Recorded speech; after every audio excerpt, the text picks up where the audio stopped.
Olá para você que acompanha aí o canal A Revisada. Hoje eu trago aí uma série de física onde nós vamos contemplar aí o tema de cinemática escalar, tá certo? Eu espero que você goste, acompanhe e não esquece aí de se inscrever para receber os próximos vídeos e deixar aquele gostei aí para a gente continuar fazendo bastante vídeos para vocês, tá? Olha pessoal, logo de início é importante a gente diferenciar a cinemática de dinâmica, porque apesar de às vezes a gente confundir o que estudam essas duas áreas aqui da física, na realidade elas têm uma distinção, né? Apesar das duas estarem preocupadas aí em estudar o movimento dos corpos, né? Tanto cinemática como dinâmica se preocupa aí em estudar o movimento dos corpos. Porém, o que diferencia uma da outra é que na cinemática, né, a cinemática vai se preocupar apenas em fazer a descrição, em descrever como acontece esse movimento. Ela não está preocupada em dizer o porquê que esse movimento aconteceu, qual foi a causa desse movimento. Já no caso, a dinâmica, ela também vai se preocupar com o movimento dos corpos, mas o foco dela é identificar o porquê, né? O porquê que esse corpo ganhou um movimento. E aí isso daqui está muito relacionado com as forças. Sendo assim, eu trouxe aqui uma tabela para a gente ver o que cada um estuda. Ó. Na cinemática, né, esse tema que nós vamos entrar hoje, nós vamos trabalhar a velocidade, a aceleração, a localização e o tempo de um determinado movimento. Né? A velocidade é o quê? É a distância percorrida num determinado tempo. A aceleração está relacionada com a mudança da velocidade com o passar do tempo. A localização é justamente o posicionamento do corpo no espaço e o tempo de movimento é a razão temporal aí que identifica a mudança de ponto onde o corpo se localiza no espaço, tá bem? Isso daqui vai ser a preocupação da cinemática. Se nós conseguimos identificar onde o corpo está, o tempo no qual ele demorou para se movimentar, a gente consegue identificar velocidade e aceleração. Esses 4 itens aqui conseguem fazer aí a descrição do movimento do corpo. Já na dinâmica, nós vamos estudar predominantemente as forças. Por quê? As forças.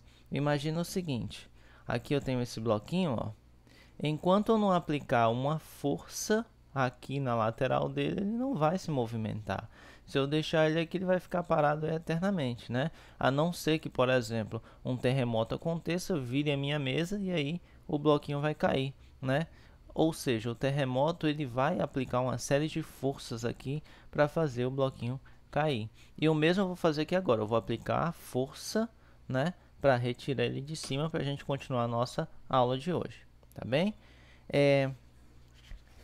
Para poder a gente fechar e começar a nossa série aí de fato, eu queria usar com vocês um exemplo muito clássico, né, que é a viagem de um navio. Aqui nós temos, por exemplo, o Brasil, né? Tentar desenhar aqui o Brasil. E aqui do outro lado do mundo nós temos a África, né? Vou tentar desenhar a África aqui, pessoal. Ó. África e Brasil. Um navio, ele parte daqui da África, ó. Vou fazer o pontinho aqui. Ele está aqui na África. Aí ele resolve partir desse ponto e viajar pelo oceano até chegar aqui em Fortaleza, por exemplo, aqui no Brasil, né? Olhem bem, um navio, ele é muito grande, né? Só que apesar desse navio ser muito grande, a gente representou ele aqui como um simples pontinho, né?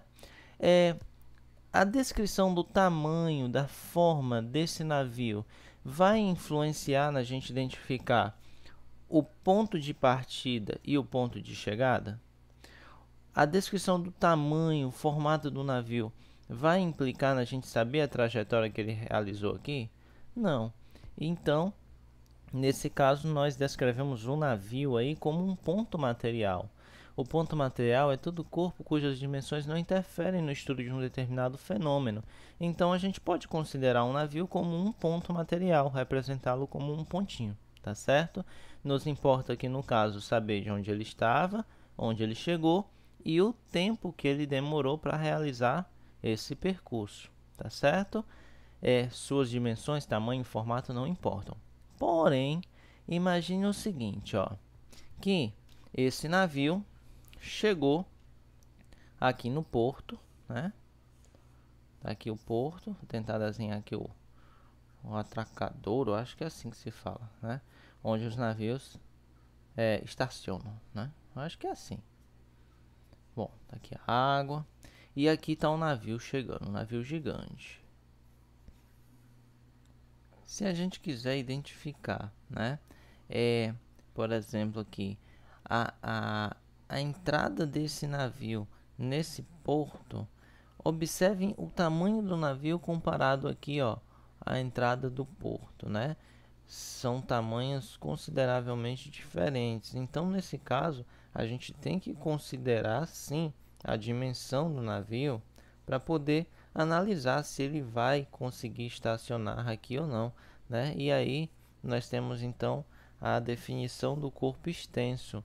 É todo corpo cujas dimensões interferem no estudo de um determinado fenômeno.